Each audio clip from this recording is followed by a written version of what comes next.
Ambati silks Kanchipuram sorry store now in Vijayawada. Exclusive పట్టు saris, సల్వాస్ and lehengas. గురుగారు నమస్కారం అండి.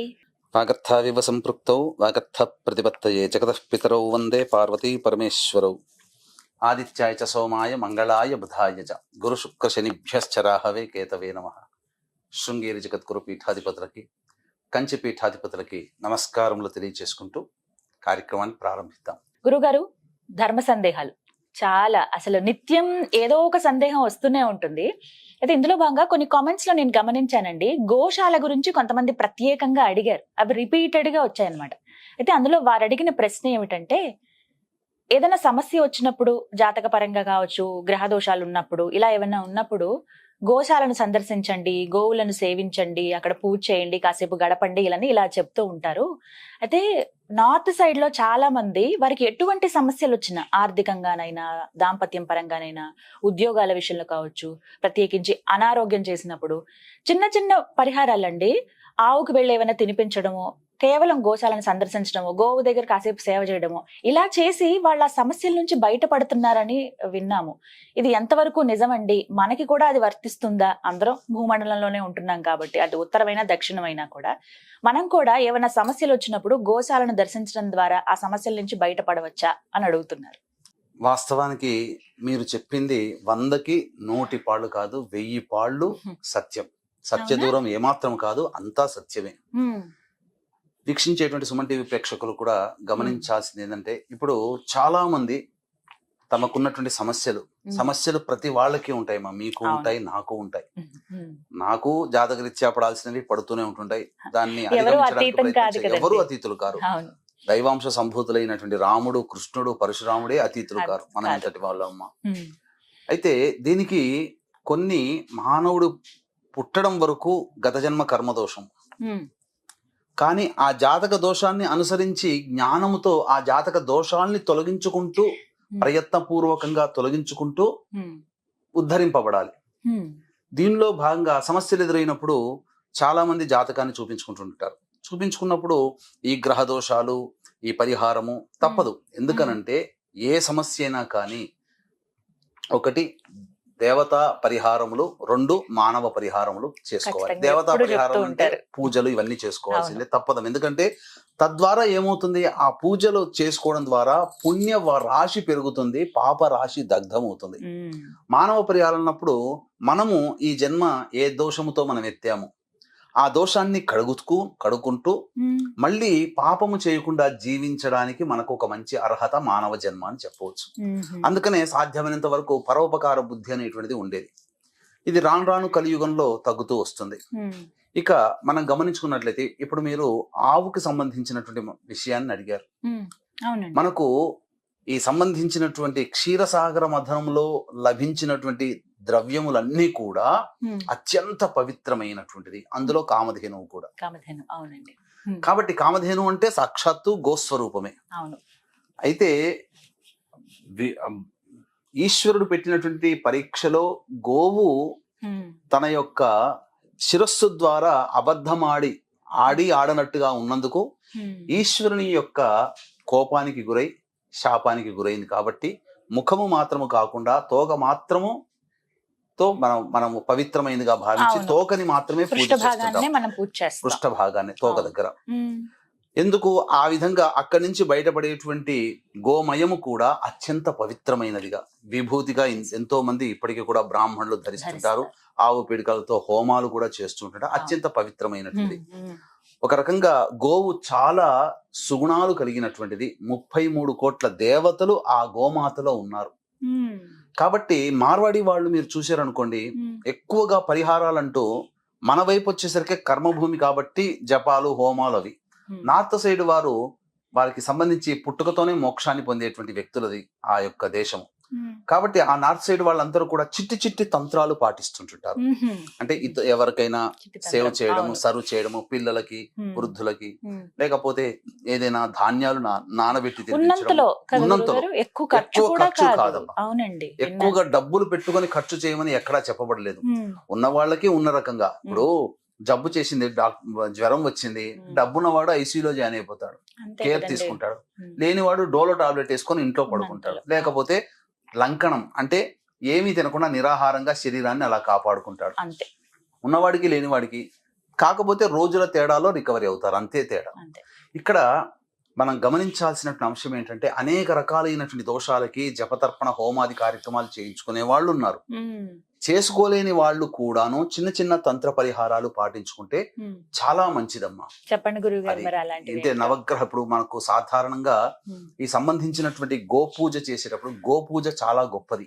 యజ్ఞ యాగాది క్రతువులు చేసేటప్పుడు దేవతల పూజ కంటే ఆ యజ్ఞాన్ని ప్రారంభించడానికంటే ముందుగా గోపూజ చేసి సకల దేవతల్ని తృప్తిపరిచి అప్పుడు యజ్ఞ యాగాది క్రతుల్ని ప్రారంభిస్తారు. ఈనాటికి అనేక గొప్ప పీఠాలలో చతురామ్నాయ పీఠాలలో గోపూజ చేస్తేనే తర్వాత వాళ్ళ దినచర్య ప్రారంభమవుతుంది. అవునండి, నేను కూడా చూసాను. ముందు ఖచ్చితంగా గోవు లోపలికి అడుగు పెట్టి ఫస్ట్ గోవే దర్శనం చేసుకుంటుంది కొన్ని క్షేత్రాలలో. మన గృహ ప్రవేశంలో కూడా బ్రాహ్మణుడు కన్నా ఇంటి యజమాని కన్నా ముందు గోవుని పంపిస్తారు. దూడతో ఉన్నటువంటి పెయ్యతో ఉన్నటువంటి దూడను పంపించి అదంతా కూడాను పవిత్రత. అందుకనే మీకు చూశారనుకోండి, పుణ్యము రాశి పెరుగుతున్నటువంటి వ్యక్తి యొక్క స్థితి ఎలా ఉంటుందనంటే, అనుకోకుండా అతిథులు వస్తే మనం అతిథి అభ్యాగత సేవ చేయాలి కదా, అనుకోకుండా పవిత్రమైనటువంటి గోవు గనక మన ఇంటి ముందర మిట్ట మధ్యాహ్నం వస్తే ఉన్నది నిలుచున్నది అనంటే ఉత్త చేతులతో గోవుని పంపించకూడదు. ఎంతో పుణ్యాన్ని ప్రసాదించడానికి ఆ దేవత స్వరూపము గో రూపంలో నీ ఇంటి ముందు వచ్చినట్టు లెక్క. అంతేకాకుండా ఈ రాడున గోమూత్ర సేవన సకల దివ్యౌషధము. మీరు గమనించుకున్నట్లయితే ఒక గోమూత్రములో 1 సంవత్సరం పాటు గోమూత్రాన్ని సేవించినటువంటి వ్యక్తి యొక్క దేహంలో ఉన్నటువంటి సకల రోగములు బాధ నివారణ అవుతాయమ్మా. గోమూత్రములో బంగారం కలిసి ఉంటుంది. ఈ విషయం ఎవరికైనా తెలుసా? గోమూత్రంలో గనక చూస్తే చాలా తక్కువ శాతంలో బంగారం ఉంటుంది, హిరణ్య రూపం. నాకు తెలిసి నా బంధువుల్లో ఒక అబ్బాయికి చర్మ వ్యాధి వచ్చిందమ్మా. ఒళ్ళంతా దద్దుర్లు. ఎన్ని డాక్టర్లు చూపించినా అసలు ఈ అల్లోపతి కానీ ఆయుర్వేదంలో కానీ ఏది కానీ అతనికి నివారణ జరగలేదు. ఒక మహానుభావుడు చెప్పి, ఒక 6 నెలల పాటు నీవు గోమూత్రాన్ని సేవించవయ్యా, తప్పకుండా నీకు ఉన్నటువంటి రోగం నయమవుతుందంటే విడవకుండా ప్రతిరోజు సూర్యోదయానికి కాలకృత్యాదులు తీర్చుకోగానే గోమూత్రాన్ని సేవ చేయడం ద్వారా అతని శరీరము నార్మల్ గా అయిపోయిందమ్మా. ఇది నాకు వ్యక్తిగతంగా కలిసినప్పుడు నేను అడిగినప్పుడు చెప్పినటువంటి మాట ఇది. సత్యం సత్యం సత్యం. ఎలాంటి తీర్థం లాగా అలా తీసుకో. అంటే గోమూత్రాన్ని తీసుకునేటప్పుడు కూడా ఒక నియమం ఉందమ్మా. గోవు రాగానే మన మూత్రము పోస్తున్నప్పుడు మొట్టమొదలు పడింది తీసుకోకూడదు. మొట్టమొదలు పడింది కాకుండా ఒక 2-3 సెకండ్లు వదిలేయాలి. మనం 5 సెకండ్లైనా వదిలేయాలి. తర్వాత ఉన్నదాన్నే పట్టుకోవాలి. మళ్ళీ ఆఖరి దాన్ని పట్టుకోకూడదు. మధ్యలో సమయంలో ఉన్నదాన్ని పట్టుకొని సేవ చేస్తే చాలు. అందుకనే ఇక్కడ అనేక పుణ్యకార్యాలు చేస్తున్నప్పుడు గోమూత్రము, గోమయము, ఆవు పాలు, ఆవు నెయ్యి, ఆవు పెరుగు, ఈ 5 కలిపినటువంటిది పెడతారు. తద్వారా ఆ కార్యం చేసుకునే కార్యం అంతా కూడా పవిత్రత వస్తుంది. ముందుగా గోమూత్రం గోమయంతో అలికేస్తూ ఉంటారు. ఇంటి ముందర ఒకప్పుడు గోమయంతో అలికారు కాబట్టి ఏ చీమలు రాలేదు, ఏ దోమలు రాలేదు. ఇప్పుడు చైనా గోమయం వచ్చింది, చైనా ఆవు పేడలు వచ్చాయి. అంటే వాసన ఉండదు, రంగు ఉండదు, రుచి ఉండదు, కేవలం రంగు మాత్రమే కనబడుతుంది. అన్నిటికంటే ముఖ్యంగా సకల దోషాలు తొలగాలనుకున్నప్పుడు ఆవుకి కొన్ని తినిపించే సరిపోతుందమ్మా. అంటే ఇప్పుడు కాలసర్పదోషంతో బాధపడుతున్నటువంటి వాళ్ళు ఉన్నారనుకోండి, ముల్లంగిని రాహుకాలంలో తినిపించండి. సంతానం కోసం ఎదురు చూసే ఏ వారమైనా పర్వాలేదు, సంతానం కోసం ఎదురు చూసే వాళ్ళు, కాలసర్పదోషంతో బాధపడుతున్నటువంటి వాళ్ళు ముల్లంగిని, రాడిష్, దాన్ని ఆవుకి తినిపించండి. అలాగే సకలమైనటువంటి మానసిక చింతనతో బాధపడుతున్నటువంటి వాళ్ళు ఎవరైతే ఉంటారో తోటకూర, పాలకూర, ఆకుకూరలు తినిపించండి. ధనానికి సంబంధించినటువంటి బాధలు పడేటువంటి వాళ్ళు.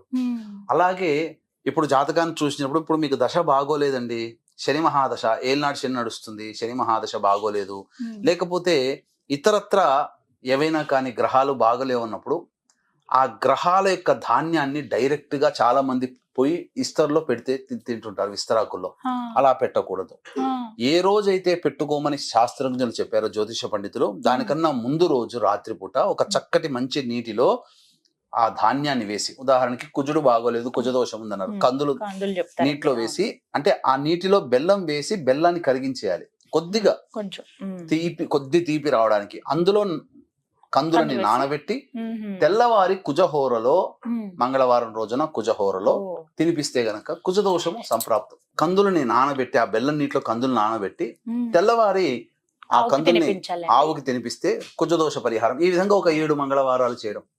రాహుకాలాలు ఉన్నాయనుకోండి, 18 రోజుల పాటు రాహుకాలంలో గనక చేసినా సరిపోతుంది. అన్నిటికంటే మించి జ్ఞానముతో సంబంధంగా ఉన్నటువంటి వాళ్ళని, జంతువుల్ని వధించడం ద్వారా, గోవుని వధించిన, బ్రాహ్మణుని వధించిన. ఇక్కడ బ్రాహ్మణుడు అనంటే చాలా అర్థాలు ఉంటాయి. బ్రాహ్మణుడు అంటే జన్మతః పుట్టుకతో ఉన్నటువంటి బ్రాహ్మణుడు. ఏ కులస్తులలోనైనా పుట్టినప్పటికీ జ్ఞానాన్ని పొందిన వాళ్ళు ఉంటారు. ఇప్పుడు మతంగ మహర్షి, జాబాలి మహర్షి, కణాద మహర్షి, వీళ్ళందరూ పుట్టుకతో బ్రాహ్మణులు కారే. కాబట్టి వాళ్ళు జ్ఞానం చేత వాళ్ళు బ్రాహ్మణులు అయ్యారు.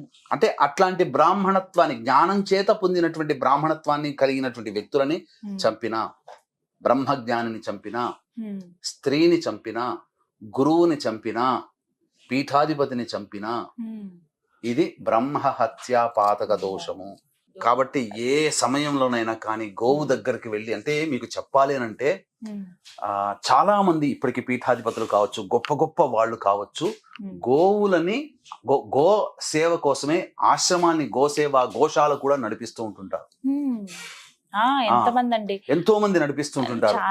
కాబట్టి గోకి గ్రాసము ఇచ్చిన, బ్రాహ్మణులకి అన్నదానము లేదా దాహముతో, ఆర్తితో, ఆకలితో ఉన్నటువంటి వాళ్ళకి, ఏ కులస్తులకైనా అన్నదానము చేసినా చాలా ఫలితం వస్తుంది. తరతరాలు కూడా సంతోషంగా ఉంటాయని చెప్పవచ్చు. ఈ విధంగా గోకి తినిపించాలమ్మా. కొన్ని దేశాల్లో నేను విన్నాను గురుగారు, కౌ హగ్గింగ్ థెరపీ అట. వెళ్ళి కాసేపు ఆవు ఉన్న దగ్గర కాసేపు కూర్చున్నా, ఆవుకి కాసేపు ఏదైనా సేవ చేసినా, లేకపోతే జస్ట్ ఇలా పట్టుకుని కాసేపు ఉన్నా, అంటే ఇలా కౌగిలించుకుని ఇలా ఉన్నా కూడా వాళ్ళల్లో ఉన్న అశాంతి కావచ్చు, ఏమైనా రోగాలు ఉన్నా కూడా తగ్గుతున్నాయట. ఇంత కాస్ట్ అని చెప్పి ఈ థెరపీ అని ఇప్పుడు పెడుతున్నారట గురువుగారు. ఎందుకంటేనమ్మా, ఆ గోవు నుంచి వచ్చేటువంటి ఉచ్ఛ్వాస నిశ్వాసాలు సంపూర్ణ ఆక్సిజన్ తో కూడుకునేవి. సూర్యనాడి ప్రచోదితం అవుతుంది గోవులో. అందుకని మీకు సూర్యనాడి ఎక్కువగా ప్రచోదం అవుతున్నటువంటిది ఆవులోనే. తద్వారా ఏమవుతుంది అంటే, మనకున్నటువంటి ఈ సంబంధించినటువంటి అంతరిక్షంలో ఉన్నటువంటి విషవాయువుల్ని గ్రహించి దాన్ని మళ్ళీ ప్యూరిఫై చేసి మళ్ళీ బయటికి వదులుతుంది గోవు సూర్యనాడి ద్వారా. అందుకే మీకు ఆవు పాలు, ఆవు పెరుగు తిన్న వేడి చేస్తుందని అంటారు. అంటే అది చాలా ఆ దగ్గరగా ఉండడం వల్ల మనకున్నటువంటి ఆరా ఏదైతే ఉంటుందో ప్రతి మనిషికి, ఆరాలో బ్యాడ్ ఆరా ఉందనుకోండి, మనిషి రోగగ్రస్తుడు అవుతాడు, మజ్జుగా ఉంటాడు, ఏ పని చేయబుద్ధి కాదు. ఆ గోవు సమక్షంలో గనక ఉన్నటువంటి వ్యక్తికి ఆరా సరి చేయబడుతుంది. ఎప్పుడైతే ఆరా సరి చేయబడుతుందో ఆ వ్యక్తి అన్ని రకాలైనటువంటి ప్రాబ్లమ్స్ నుంచి విముక్తుడవుతాడు. రేకీ థెరపీలో ఇదే ఉంటుంది.